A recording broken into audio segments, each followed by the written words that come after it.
Oh, hello? I didn't see you there. I'm Scott Fox, lifelong insurance nerd. So your business didn't file a claim, your revenue didn't double, your building didn't burn down. So why did your insurance renewal just go up 18%? And no, it's not automatically because your agent did a bad job shopping. The real reason your renewal keeps climbing has almost nothing to do with you and everything to do with what's happening inside the insurance market. In this video, I'll break down the 4 big drivers behind rising premiums: inflation, claims and lawsuits, reinsurance, and industry-specific loss trends. And then I'll tell you what you can actually do to fight back on your next renewal. Before we jump in, this is general education, not specific insurance advice. Every business is different and every carrier underwrites differently. But the market forces I'm about to explain are hitting almost everyone. And here's the promise. By the end of this video, you'll understand the renewal letter you just got, and you'll know what levers you can actually pull to make a difference in your premium. Let's get nerdy. Let's start with the boring one that's quietly doing the most damage: inflation. Insurance companies price risk based on what it costs to repair, replace, and defend something, not what it cost 5 years ago, not what it cost when you just bought the building. So what's gotten more expensive? Well, besides everything, construction costs are up, labor is up, materials are up, and if you own property, replacement cost calculations keep getting updated. Even if you do everything right, the same building can cost a lot more to rebuild today than it did last renewal. Now, carriers adjust the cost to build number, and when that number goes up, your premium generally follows. And it's not just buildings. Commercial auto is brutal right now. Parts are expensive. Repairs take longer. Body shops and labor costs are up. And modern vehicles are basically rolling computers. Even a minor accident is no longer minor. Everything's got sensors and cameras and calibration. Then there's also supply chain delays. You've got rental cars. Then there's also medical inflation, which matters for liability claims. When someone gets hurt, the medical bills are higher, so claim costs are higher. If you want the simplest explanation for part of the increase, stuff costs more, so insured losses cost more. Nerd tip: if you have property coverage, ask your agent to review your building values and confirm whether you are replacement cost or actual cash value, and whether your policy has an inflation guard or coinsurance issues. The wrong value can turn a bad claim into a disaster. Now we get into the spicy part: claims trends. A lot of business owners think insurance pricing is mostly about their own claims history, and that is part of it. But the bigger driver lately is what's happening across the entire system. Here's what carriers have been dealing with: bigger jury verdicts, more lawsuits, higher legal defense costs, more attorney advertising, and more willingness to sue. This is sometimes called social inflation. It's a fancy way of saying the legal environment has gotten more expensive. So even if you run a tight ship, you can still get priced like you're swimming with sharks, because your industry, your location, or your class of business has produced ugly claim results. And insurers don't just pay claims. They pay lawyers. They pay experts. They pay investigators. They pay defense costs even when the claim is questionable. And here's the part most people miss: carriers price today on what they expect to pay tomorrow. So when they see claim severity rising, they start reserving more money for future losses to protect their solvency. And when reserves go up, rates go up. Nerd tip: if you want a practical way to reduce liability costs, focus on documentation and prevention, clean contracts, updated waivers, good hiring and training, clear incident reports, cameras where appropriate. These things don't eliminate claims, but they can reduce how ugly a claim becomes, and underwriters love it. If this is already making your renewal letter make more sense, do me a favor. Hit like so YouTube shows this to more business owners who are confused and frustrated. And if you have a question, drop a comment in the comments section. I answer every question personally. And if you have a specific industry you'd like me to cover in the future, let me know. Restaurant, contractor, retail, office, property owner. I'll tell you what I'm seeing in that sector right now. All right, so the next one I use when I want to sound like an insurance insider at parties. Yeah, sexy. Here's the secret most business owners never hear. Insurance companies buy insurance too. It's called reinsurance. Your local carrier insures your business, and then that carrier transfers part of that risk to reinsurance companies, big global ones. So what happens when the world has more catastrophic losses, wildfires, hurricanes, floods, hailstorms, tornadoes, bigger disasters, more frequent disasters? Sound familiar? All these lead to more expensive disasters. And reinsurers get hammered. So reinsurers charge insurers more, and then insurers pass that cost down to you. That is why you can have a business in a totally different state with no claims and still see higher rates. Because when reinsurance tightens, primary carriers tighten. They raise premiums. They reduce limits.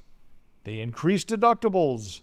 They add exclusions, and they get pickier about who they even want to insure. In other words, they start to skim the cream. If reinsurance costs go up 20%, guess who ultimately pays for that? Yeah. Nerd tip: if you're getting non-renewed or quoted at a crazy number, ask your agent a simple question.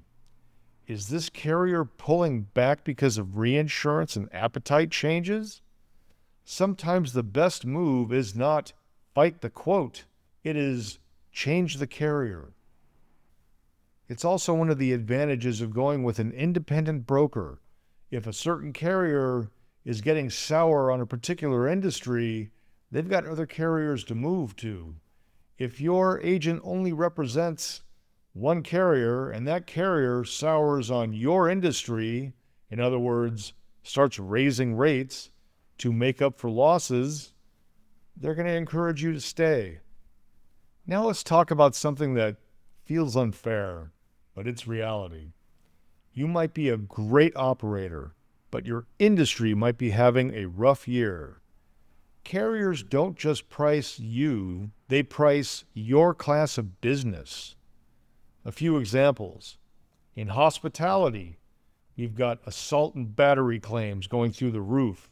We've got liquor liability verdicts where a hotel or a restaurant is being held liable for what someone does once they get behind the wheel after perhaps they've been overserved. Slip and falls, wage and hour issues, employment practices liability claims. These are all things that we've seen an increase in claims for hospitality. Then when we look at contractors, construction-defect litigation, the severity of injuries go up because medical costs are up. Equipment losses because thefts are up. Commercial auto issues with crews and trucks. Habitational and rental property industry, you've got water damage losses. Fire frequency is up. You've got habitability lawsuits, higher repair costs, and catastrophe exposure, professional services. You've got cyber claims, errors and omissions severity, business interruption, exposures tied to tech failures. So yes, you can do everything right and still get hit with rate increases because underwriters are reacting to the bigger trend line in your industry. So you might be a great operator, but your industry might be having a rough year. Nerd tip: don't wait until 30 days before your renewal to tell your story. If you've improved operations, training, security, maintenance, or safety, document it and share it early. Underwriters do respond to better than average risk, but you need to give them the evidence well in advance. All right, let's zoom out one more level. Insurance underwriting results are cyclical. There are soft markets where carriers compete aggressively. Prices go down. Underwriting is looser. More carriers want the business and they compete for it with better pricing. And everybody's happy. Then there are hard markets when capacity tightens. Prices go up. Underwriting gets more strict. Fewer carriers want the business. Right now, in many lines of business, we've been in a hard market environment. That means carriers are protecting their profit. They're reducing their exposure by non-renewing businesses and being more picky about the businesses that they will write. They're changing their appetite, and they're not as interested in being the cheapest option as they were a few years ago. And it's not personal, it's cyclical. Nerd tip: in a hard market, shoving it harder is not the only play. Sometimes the winning move is changing structure, looking at your deductible, layering your coverage, tightening your payroll and revenue estimates, improving controls, and choosing carriers that actually want your class of business. There are a lot of carriers out there. Somebody out there probably wants to give you a competitive quote. You just have to talk to the right broker to shop it for you. All right, let's recap. The big four drivers: inflation, bigger claims and more lawsuits, reinsurance tightening, and industry loss trends. So what can you actually do? Here are practical levers that often matter. 1, review your limits and values. Make sure you're not over-insuring, but you also want to be careful that you're not dangerously under-insured. Sometimes the inflation guard can run away from you. It's worth taking a look at it to make sure that all of your levels are still in line. Make sure you're not still insuring something that you've sold. Stuff changes with insurance, and the company has no way of knowing unless you tell them. And honestly, sometimes when it comes to renewals, brokers can get sloppy. Adjust deductibles strategically. Higher deductibles can reduce premiums, but only if your cash flow can handle a claim. Take as much or as high of a deductible as makes sense for you and put the rest of that money back in your bottom line. Improve risk controls, safety programs, training, contracts, maintenance logs, security systems, water leak prevention, fleet controls. Underwriters love boring evidence. As much as you can document it. Get it to your broker early and have them provide proof to the underwriter. If the broker's not interested, maybe look for another broker. Shop early and shop smart. Not every carrier wants every risk. Your agent and our broker's job is to match your business to carriers with the right appetite. If they only represent one company, the cycle is bound to come around to get you sooner or later. Consider packaging when it makes sense. Sometimes bundling lines can improve pricing If your renewal just came in and it shocked you, let's review it together. I'll tell you what's market-driven, what's specific to your business, and what options you actually have. Drop a comment with your industry. I'll tell you what I'm seeing in that sector right now. If you're a business owner and you want real insider insurance explanations without the fluff, please like and subscribe. Thanks for watching, and as always, stay nerdy, my friends.